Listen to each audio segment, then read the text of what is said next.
In the last video, we came to understand that Adam and Rachel want a new reception desk.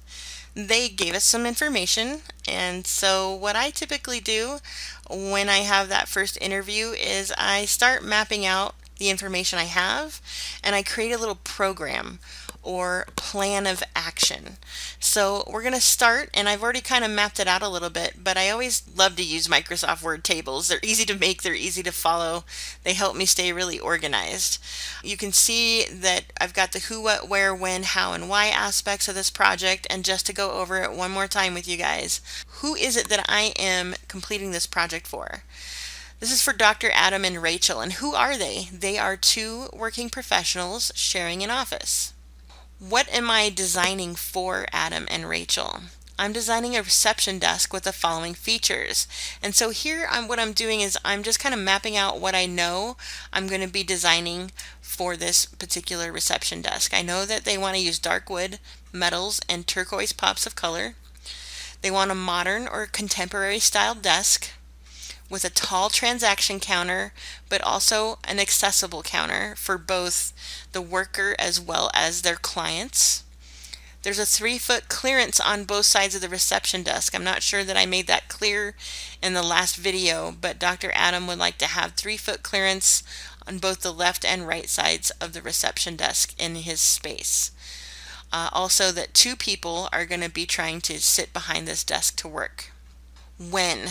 Usually I like to establish deadlines for a project. That way we're all on the same page and there's not expectations that it's due way too soon before I can even possibly try to get it built, or that it's not due so far out that it's not even worth really working on until it's time for it to be due. So make sure that when you're working with clients you establish when it is. We didn't get to establish that really with Dr. Adam and Rachel, so for the purposes of this project we're just going to say soon.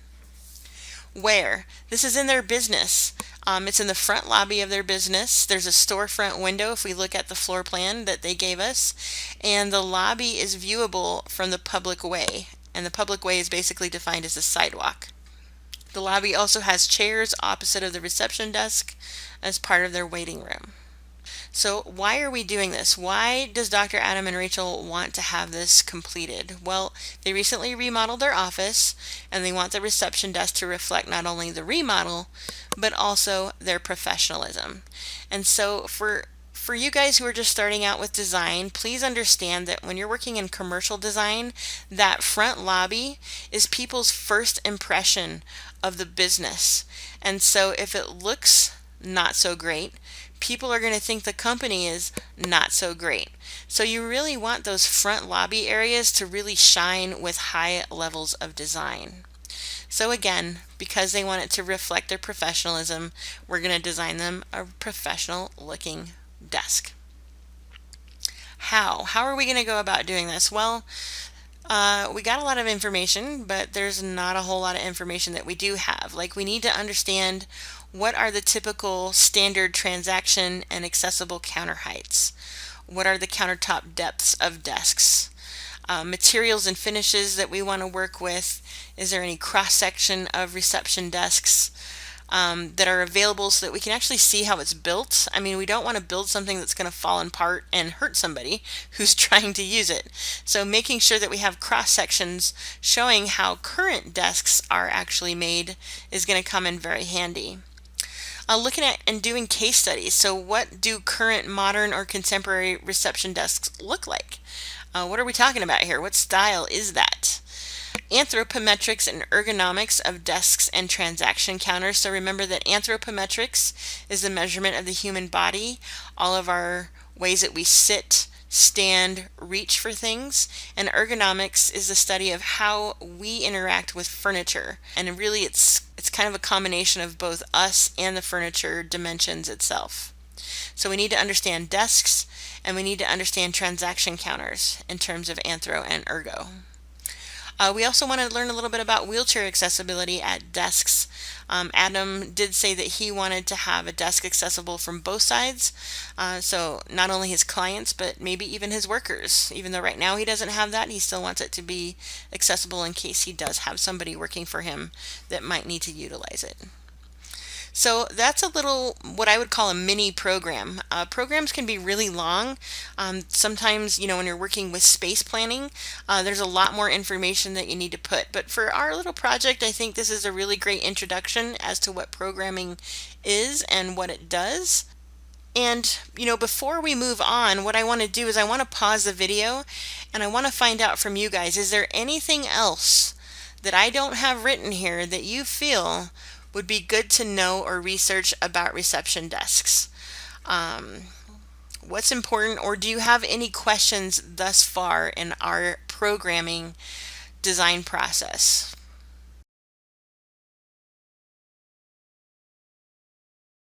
Well, to keep the video going, I'm going to also approach this as if I were actually the working designer working on this project. And what I would probably do next, once I kind of have this little program completed and I know what I need, I actually want to take that floor plan that the client gave me and I want to put that into AutoCAD so that I know what I'm working with exactly. Because right now I don't know how long that particular reception desk is. I don't know a lot of information about where it's going in the space, and so that's going to help me a little bit. So let's pretend that we already went to their office, we measured the space, and we put it into CAD. And with the magic of video editing, here comes the floor plan, y'all. La! Look, here it is. Very nice. So you can kind of see, here's the front door. Here's where the chairs are located.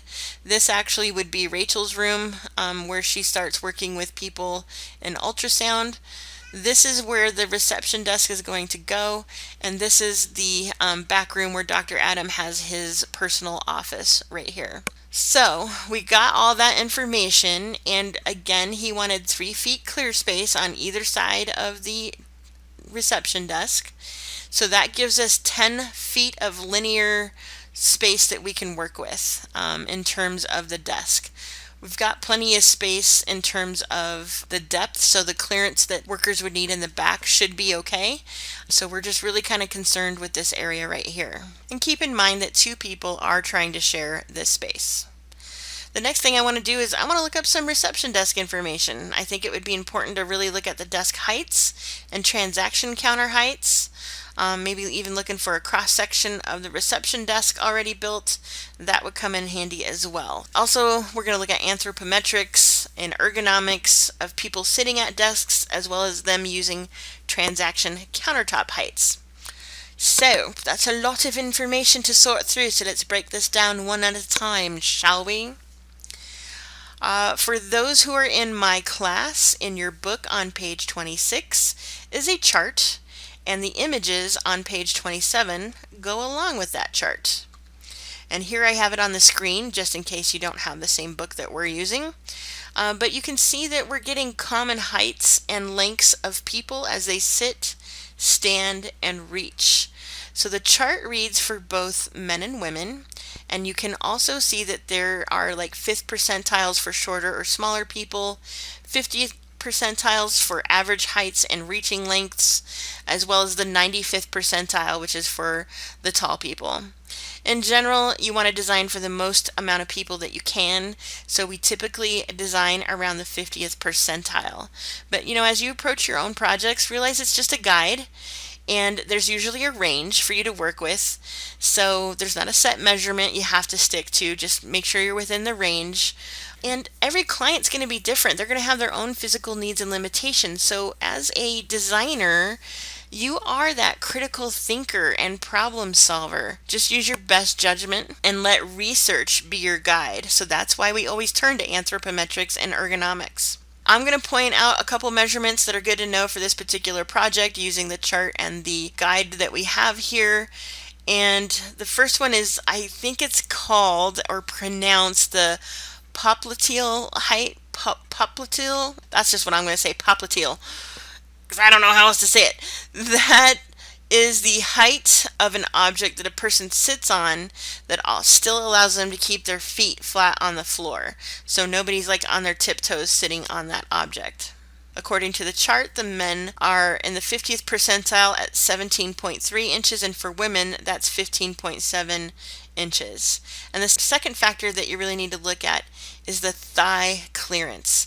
You want to make sure from the top of the chair to the top of your thighs that you have enough clearance that you're not scraping your legs as you scoot underneath your desk.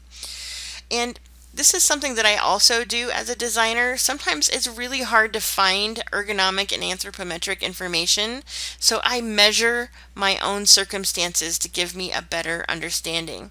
So take a moment to pause this video, and I want you to measure the popliteal height and the thigh clearance of your own chairs as you sit at your desk. And is it falling in that range? If it's not, then look at the factors as to why it's not. Maybe the desks are just generally lower than normal, and maybe your chairs are lower as a result.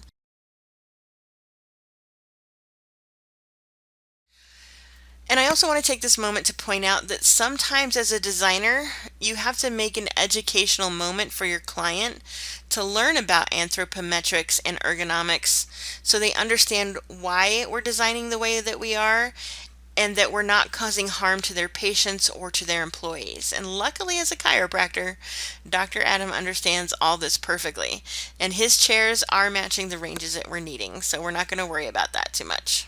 The other thing I just kind of want to point out is just to get some general information about the ergonomics of furniture, especially for desks.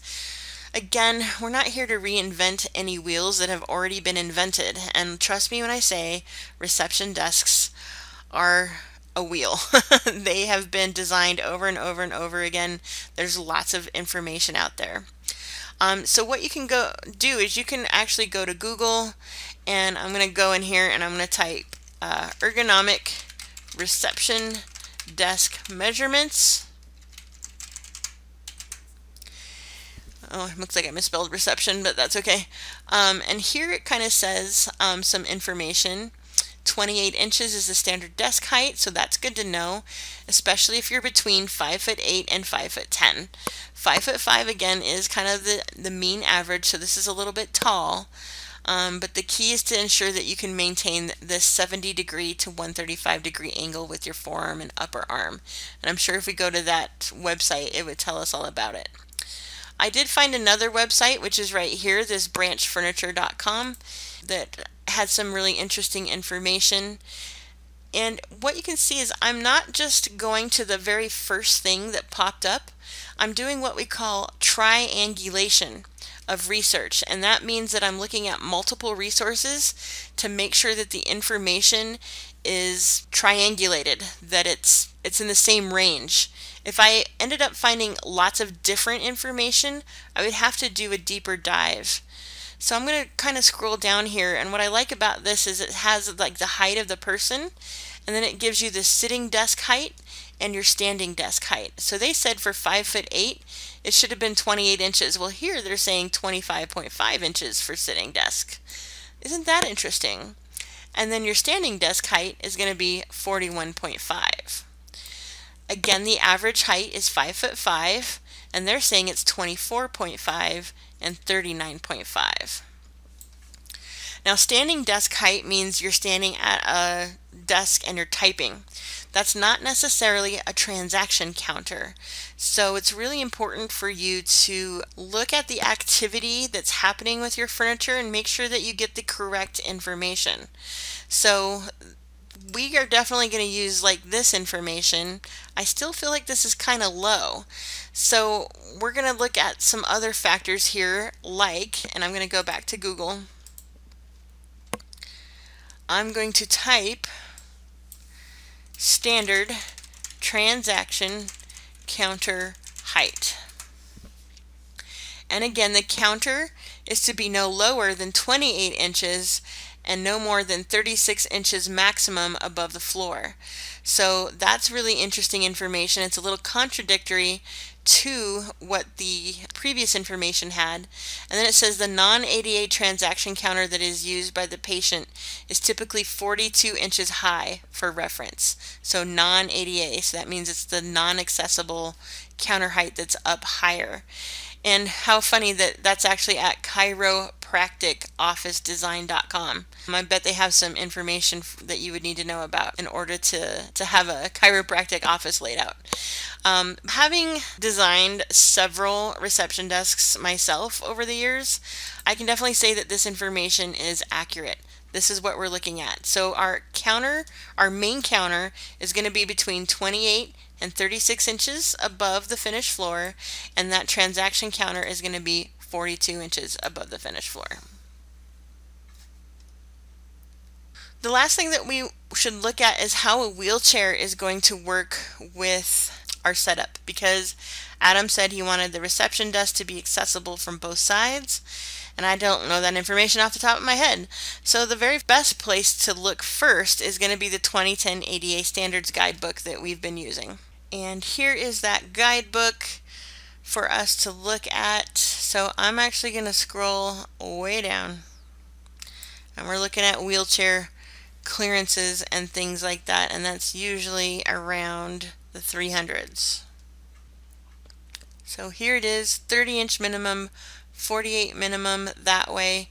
I guess the first thing that I want to show is like this right here. So even though we're not putting our person into an alcove, they are still going to be approaching something, and I just want you to see that they're giving it a 36-inch minimum clearance for a wheelchair. And so imagine that there's a counter right here. That's what we need to provide for somebody who's in a wheelchair approaching the front of the reception desk. So there's the first figure that we need to have. The second figure that we need to have is coming down here is 306.2. This one's important for several reasons, and actually this is actually the one, 306.3. That's what we're looking for. We want to make sure that we have the correct toe clearance, so in case that we wanted to have this desk come down, we have to make sure that we provide a 9-inch gap in the desk so that their toes don't get smooshed. And then we also need to watch like the height needed for a wheelchair. So here it's showing a 27-inch minimum height for the counter. So let's think about this for a minute. We're talking about having a 28-inch minimum counter height for our desk. However, countertops are typically between 1.5 and 2 inches thick. So we actually need to design this as though we're working from the bottom of the countertop. So if that's up 27 inches, it probably means that we're going to up our counter from 28 to 30 inches to give a little extra clearance for wheelchairs to be able to access underneath the desk. So see how that all works right there? This is just saying that you need an 11-inch minimum clearance right here, but we're going to be a little bit deeper with that. Our countertop is going to be accessible all the way through. It's not going to really drop down like what you see right here. Remember, always try to give a little bit more room when you can for accessibility. The minimum that they give you is not always what you should design according to. And just to triangulate this information, let's come back here to Google, and we'll Google desk height for wheelchair.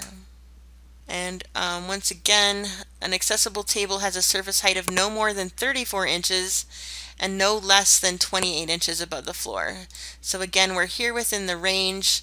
This is another ADA place. Sometimes I like to go to images and just kind of see what they're saying. So this one says that the height should be, I don't know if that's a 28 or 26 right here, but 26 to 34 inches maybe. So that's an interesting one. Just kind of coming down here again. Ooh, here's a interesting one. I can't really read that too well. 3'6" is what they have for this one right here. So I'd imagine this one's kind of in that range as well. Here's another one. This is in millimeters, but it still kind of gives you an idea as to like a minimum height that you're looking for and a minimum depth that you need to have. So just make sure that you're triangulating your information, making sure that you're really looking at everything and that it's all matching up, which I think we're in pretty good shape. So let's use 30 inches as the desk height, and the transaction counter is going to be 42 inches. So we've got that figured out. Now that we know some of the heights, also start looking at the depths of desks and things like that. We do have computers and such on there. We do have keyboards that we need to look at. So those are things that you guys can go ahead and look at. I'm not going to do that in this demonstration, but what I wanted to show next is to look for some inspiration for aesthetics that will help us to get to know what shape we want for this particular reception desk and what style that we're going for. So remember, they want a contemporary or modern look, so nothing traditional. When you do this, you want to gather quite a few inspirational pictures. And all I do is I go to Google and I type in modern reception desk and I see what pops up. Remember that you're not wanting to copy what you see, but instead get inspired by them. And as you can see, I gathered a few that I found inspiring in terms of styles, in terms of shapes, and in terms of colors. So we're going to take this to the next level when we go into the schematic video, but to summarize, programming is all about gathering information, uncovering what you don't know, and start formulating a plan of action. Get the information that you need so that you have a good direction to go. And when you feel like you have that good information, when you feel like you found out everything that you wanted to know and needed to know, then that's when you know it's time to start the schematic phase, where we're actually going to start sketching and planning out and conceptualizing how the desk is actually going to look.